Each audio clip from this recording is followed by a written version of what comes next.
Okay, so this is Irodo problem 3.2 asked by Suhani. In this, what has been asked, simple Coulomb law का question है. बोला कि दो spheres है, उनके ऊपर चार्ज कितना है.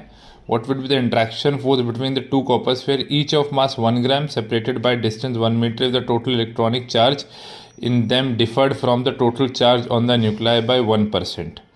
तो कूलम लॉ का क्वेश्चन है, F is equals to K Q square by R square. बस क्यू आपको उसने थोड़ा घुमा के दिया हुआ है, डायरेक्टली नहीं दिया है.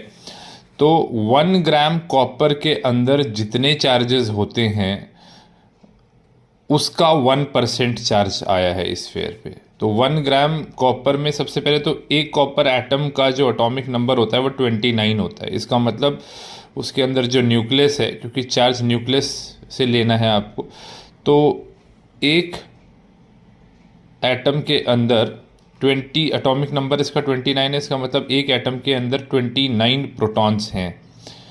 ठीक है, 1% ऑफ दैट टोटल न्यूक्लियर. तो पहले तो एक एटम में 29 प्रोटॉन्स है. अच्छा, 1 ग्राम में एटम्स कितने वो कैसे पता करेंगे. 1 mole is made up of 63 chemistry में ज़्यादा आप इसको करते हैं. 1 mole equals to Avogadro number which is इसका मोलर मास 63.5 ग्राम्स.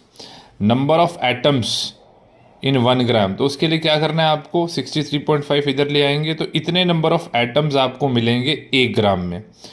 ठीक है, और इतने नंबर ऑफ एटम्स मिल गए तो टोटल चार्ज कैसे करना है आपको, number of atoms in 1 gram multiplied में नंबर ऑफ प्रोटॉन्स या amount of charge in 1 atom. तो ये टोटल चार्ज आ गया 1 ग्राम में एटम्स इनटू में एक एटम के ऊपर जो चार्ज है, और उसका 1% लेना है, 1 आउट ऑफ 100. सॉल्व करोगे ये 4.3 इंटू 10⁻7 वैल्यू आई है. इसको यहाँ पुट करेंगे, सॉल्व करेंगे, विल गेट द आंसर. ठीक है, तो सिंपल ही है. 1 ग्राम के हिसाब से आपको कैलकुलेशंस इसमें करनी थी.